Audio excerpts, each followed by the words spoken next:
So we're at the end of April, and we've had a fabulous month, and we've been calling it Easter Moments, which means basically, with the Easter story and the resurrection, that something must die in order for something else to be reborn. So this whole month long, we've been releasing and letting go, letting die what no longer serves us in many areas of our lives so that we can step into a heightened spiritual awareness and expanded consciousness and live out loud from the spiritual truth of who we really are and what our spiritual nature actually is.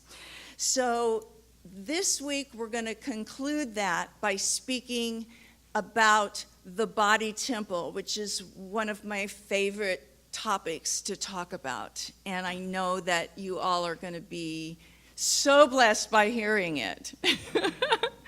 But what I want to do first is we started implementing something thanks to Laura Duxta.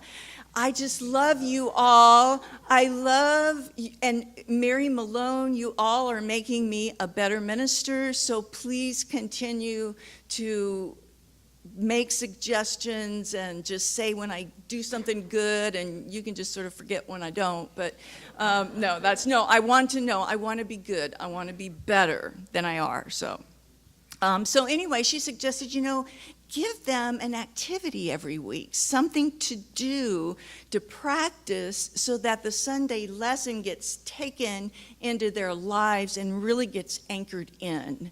And I love that. We did that periodically, but we are going to do it every Sunday. So what I want to do is go over the last 4 weeks of our activities so that you know what they are, and I've put them on the slide so that you can take pictures in case you missed it. And I have several of the gifts that we gave you to use with those activities that are available if you weren't here that particular Sunday. So the first, I love that. Peacock. I'm willing to be all that it takes to be all that I am. And this one actually got scooped up really, really fast. So I don't have any of those. But I do want you to know that I post every week we call it the weekly invitation. And so I will post the photo of whatever the thing is that we're giving out. So you get gifts every week too. And then what your practice is for the week. So if you ever forget or aren't sure or whatever, just go to our Facebook page and it'll be there. So what your assignment was to contemplate what this card says. And you were to make a list of all the things that you would need to be in order to manifest your vision for your life. And you were to acknowledge where you were challenged, but rather than work on that, write a list of all of the examples of how you are already that. Because you already have all those qualities within you. And so I want you to nurture what is there rather than focusing on where you think you might be challenged, okay? The second weekly invitation, we had these bracelets, and I have several more up here. I just got word last night that they were a little small for some people, so sorry. I'll go with another brand another time, but maybe you could cut it and do a little string, or I don't know, be creative with it. But this is actually more than a weekly exercise. It's a 40-day practice. And what you're going to do is anytime you become aware that you're thinking about the past or the future for more than just a few moments, like you catch yourself and then you get yourself back on track into the present moment, you're going to switch it to the other arm and start your 40 days over. So, I know. 40 days is a long time, but you know, that's the amount of time it took Moses in the desert. I don't know, there's something about 40. So well, that's true. See, you only have to do it for 40 days, so what are you complaining about, you know? But this is to help support you in living in the present moment, because if you haven't noticed by now, it's the only moment that's ever happening. Right? So why not live in it? Okay? Because nothing else is real. Okay? The third week was the rose blessing, which was so beautiful. And so this was the affirmation card, and we do have extras if you didn't get one. And this, I thought this was beautiful. We had the rose sung, and the line that says, I say love, it is a flower, and you, it's only seed. And then I wrote the affirmation, which is, I offer myself to love. I allow its beauty to grow in me and leave its fragrance on all I see. And the practice is to bring to mind any person or situation where you have withheld love. And say that affirmation aloud. I offer myself to love. I offer myself to love.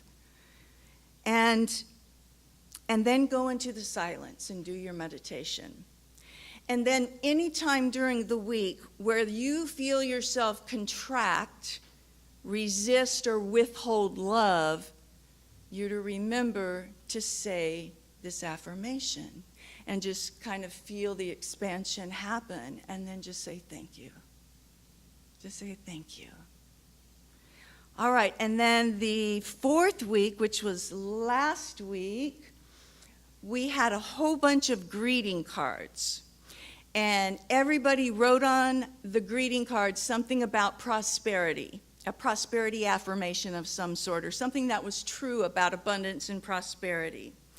And we threw them all in a basket, and then we passed them all back out. So you wrote one that somebody got, and somebody wrote one that you got, and Trey got his own. And and I do have some bless your heart greeting cards, so I know that you can use those two ways. You know, you can use them as described, or you know the little Southern bless your heart, and then you could write what you're really thinking and give it to somebody. But don't do that.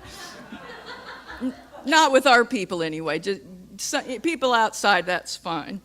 All right, and what you were supposed to do is to read your affirmation every day and to find at least one thing each day that makes that true. Because you will find it, and what you focus on increases, right? Okay, so week 5 is where we're at, and we'll go into much more detail about this in a little bit, but you're going to get 2 gifts. Actually, you're going to get 4 gifts today.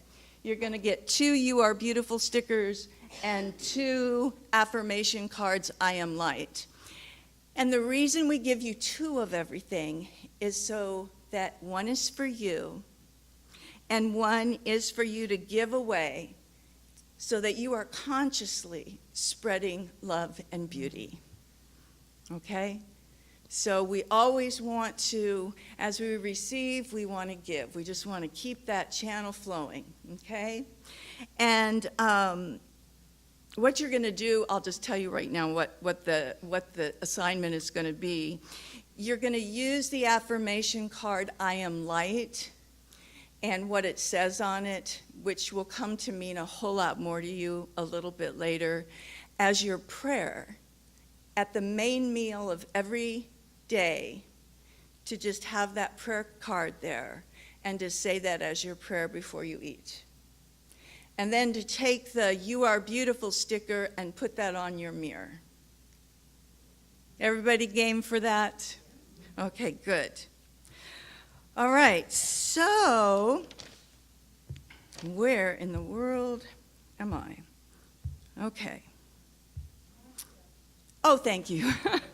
I was wondering where I was. Nashville, okay. So today we bring this month to a close. Next month, by the way, is You Were Meant to Succeed. It's going to be a fabulous month because that is the truth. And we're going to help support you in having that experience because you were destined and born to succeed. So today, as we bring this theme to close, our final topic is about bringing this Easter moment to ideas around our physical vitality, our health, and our well-being. And I want to start with several self-assessment questions. And this is just rhetorical, so you don't have to yell stuff at me like you did last week. Okay. First, do you have a conscious realization that your body is the temple of the divine? I know we don't often think of our body as that, but think about that. Your body is a temple of the divine. New Thought author Christian Larson in Pathway of Roses wrote these powerful words, and I put them on a slide in case you want to take a picture of them, because sometimes people really like to have access to these quotes. He says, "The body is the temple of the Spirit and must therefore receive just as much thought and attention as we give to the Spirit. To neglect the body is to make real spirituality impossible because spirituality is a living thing and must have a highly developed vehicle through which this living may be expressed. Spirituality is not simply in thought, feeling, or abstract contemplation. There is no spirituality without the actual coming forth of real soul life. But the life of the soul does not come forth into tangible personal living unless the body is trained to respond to that life. To grow in spirituality is to continue to spiritualize the body as well as the mind and soul until the visible person is as pure, as strong, as wholesome, and as beautiful as the highest state of divine existence." Wow, that is good stuff. So keep that in mind as I ask this second question. Do you realize that there is a pattern of perfect spiritual perfection at the core of your being? Absolute, perfect spiritual perfection, a pattern that's there. Ernest Holmes, in 10 Ideas That Make a Difference, writes this: "Every time we think of our body, we should think of it as a spiritual body. Think of every organ, action, and function of the spiritual body as being pure and perfect spirit. And think of God as being in, around, and through us. Our body is a part of the divine kingdom of God. Therefore, there is a spiritual pattern at the center of it." Which leads to the third rhetorical question of the morning. Do you realize the absolute profound connection between what you have in your consciousness, and we've talked about consciousness, which is your thoughts and feelings and beliefs and attitudes, values, words, actions, and reactions, your consciousness, what that has, the effect that it has on your physical health, well-being, and vitality. Holmes tells us that disease is a fact, but not a truth. It is an experience, but it's not a spiritual reality. Disease will be healed provided you get at its cause and remove it. And by getting at its cause, we mean by getting at its mental cause. I use Louise Hay's Heal Your Body book all the time that has the metaphysical mental cause for the physical condition. And it's like, it's so right on every dang time, you know? And it's just such a great tool. So ask yourself, am I a living embodiment of the spiritual truths that first, my body is a temple of the divine? And second, there is a pattern of spiritual perfection at the core of my being. And third, there is a profound connection between my consciousness, what I have in my consciousness, and my physical vitality, well-being, and health. If we are living embodiments of these truths, then our physicality will reflect it. If you want to know what you're believing, what's actually really going on in your heart of hearts, in your psyche, the deepest part of your soul, check out your body and how you're feeling. It's trying to tell you something. It's communicating with you. And then the body is an amazing healing mechanism. It's so intelligent that as soon as like this all gets straight, it's like the body follows mind. Body follows mind. So you got to get your mind right. There's a great book called The Blue Zone, 9 Lessons of Living Longer from the People Who've Lived the Longest. And this is a compilation of really comprehensive surveys and study from places all over the world where people who live the longest and what the commonalities are between what they do and their longevity. And I won't go into detail of these 9 lessons, but I want to share with you briefly what they are and rank them from top to bottom. So the first is movement. No surprise there, right? People who live the longest engage in regular, consistent physical exercise or activity.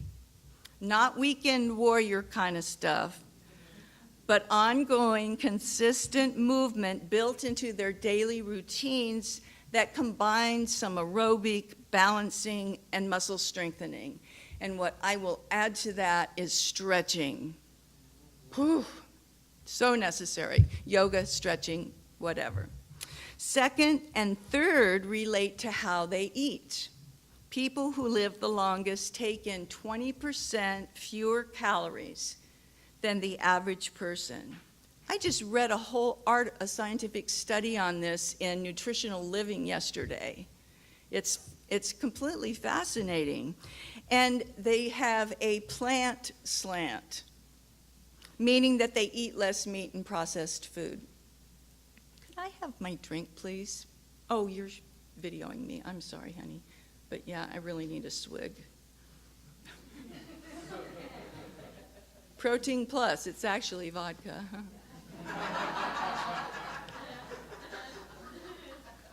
Just kidding.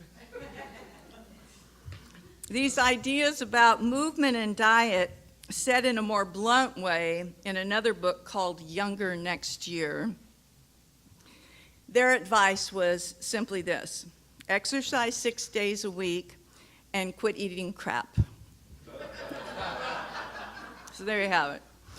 The fourth is living from your purpose, and Michael spoke to this a lot last week. Fifth, relieve stress. Sixth, belong to a spiritual community. This is so good for your health. Yes. 7, recognize the importance of family and loved ones and spend time with them. 8, surround yourself with people who share these blue zone values. And this next one I'm a little bit hesitant to say to this congregation because some of you come from a 12-step background, but I am going to mention it in full disclosure of what this book had to say. It says, drink red wine in moderation. So I do not want you going back to your sponsors and saying that your minister told you that you were supposed to start drinking again. I'm not saying that, but that is one of the factors in the blue zone. If you don't happen to have that body allergy or reaction to that particular substance. It's also interesting to note that the top 3 commonalities of those who lived the longest were the ones who took care of their body temples. Remember Christian Larsen's words I quoted a few moments ago. To neglect the body is to make real spirituality impossible, because spirituality is a living thing and must have a highly developed vehicle through which this living may be expressed. So, is there an Easter moment in there somewhere for you? And what we've talked about so far, is there anything that you would like to consciously, intentionally, and deliberately let die around the way that you think about and or care about your body temple, so that you can have a more heightened spiritual awareness and a new consciousness and an expanded way of living out loud your spiritual nature and your purpose here in this world. So what I'd like you to do is to identify a concept or a behavior that you want to let die this morning, that you know that if you were to let it die, that you indeed would be born into a more vital, pristine, pure, beautiful aspect of your life. So close your eyes if you like, and I want you just to become aware of your breathing, just slow and steady. And with each breath, I'd like you to drop further and further into your heart. And just drop from the mind right down into the heart and just settle there. And I want you to take a moment to connect with your physicality and do a body scan and notice how you're feeling this morning. And notice any sensations that are going on. And I'd like you to ask your body a simple question. Is there something in the way I think about you or treat you that were I to let go of that today, were I to let that die today, you would experience more dynamic, vibrant, and radiant health?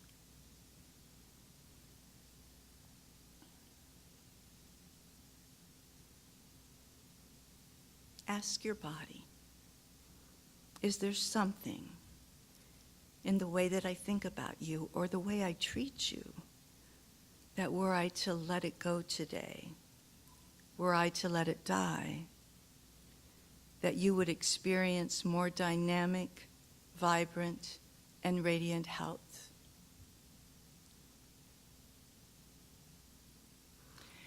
And when you have that concept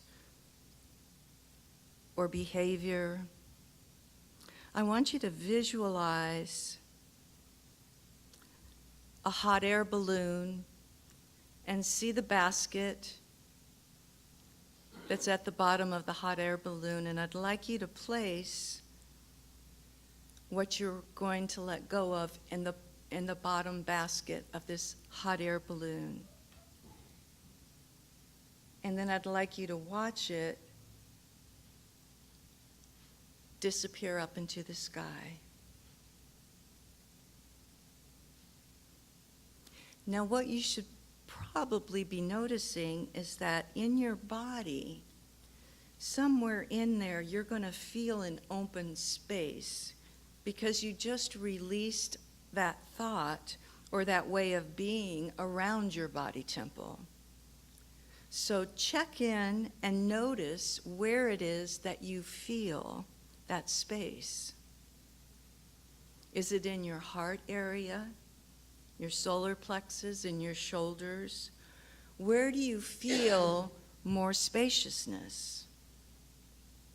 And when you've identified that, I want you to consciously fill that space, fill that opening with love, light, and beauty. Starting at that place in your body, envision it filled with light and say to yourself, I am light, I am beauty. And take a few moments to let the light and beauty radiate from that place throughout your entire being, repeating the phrase, I am light, I am beauty, as you work your way around. And then see your light and beauty that is radiating beyond your physical body. See it just go out into this congregation, out into Nashville, out into our country, and out into the world, and out into the universe and galaxies. And then just begin to bring your awareness back and open your eyes, because we are going to have a celebration of gratitude, and we're going to engage in a sacred experience here together. Like I said earlier, I have a couple of gifts for you up here. The 2 You Are Beautiful stickers, the 2 I Am Light stickers, or affirmation cards, and then whatever other gifts that you didn't get during the month, feel free to help yourself to those as well. And what we're going to do, last week I spoke about the sacredness of our gifts and offerings, and just how special that is, of knowing that God is our source and that we are always taken care of. And that workshop that I went to was so empowering for me, and I just have come back on fire with it, just knowing that I know on fire because I walked on fire, just knowing impossible things can happen. And particularly around prosperity, because that was what the workshop was about, was prosperity. And I had it show up several different ways this week, but one I'll share with you because it concerns you all in our beautiful home. 2 years ago, we bought this beautiful place. We were so blessed to be able to do this because of you all for $382,000. And we got an assessment in the mail this week that said it has appreciated to $518,000.